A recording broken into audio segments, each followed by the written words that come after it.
You can now bring weed to one of the busiest airports in the country. Los Angeles International Airport changed its policy, allowing travelers 21 or older to stroll onto their flights carrying cannabis.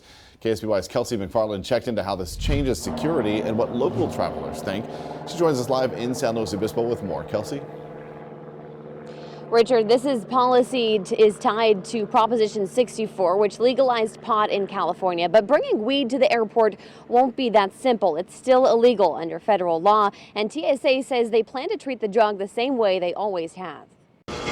LAX has a new policy allowing travelers 21 and up to carry weed in their carry-on or checked bags. I can't take certain cosmetics of a certain size on an airplane. Drugs?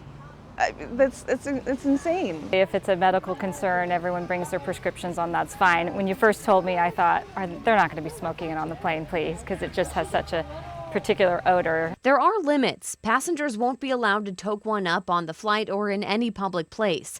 And any more than 28.5 grams of marijuana or 8 grams of concentrated marijuana is too much. Some local travelers say any amount is too much. I'm allergic to cannabis, so when someone has it on their person, like they just smoked it or they have it in their bag, I react to it. It makes me sick.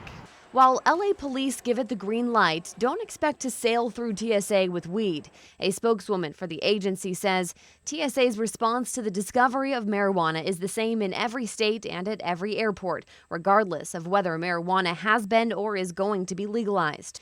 That means if a TSA officer discovers an item that may violate the law, they'll call law enforcement, who will then decide if it's a crime.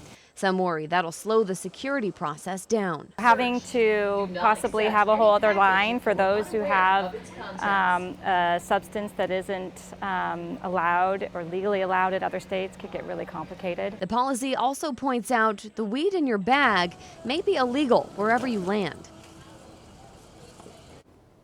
Officials at the Santa Maria airport say they don't have specific regulations on marijuana, but they discourage it. If TSA finds it in your bag, they'll call police, and that will slow down the already stressful security process. Live and local in San Luis Obispo, Kelsey McFarland, KSBY News. All right, Kelsey. Officials at the San Luis Obispo airport have yet to comment.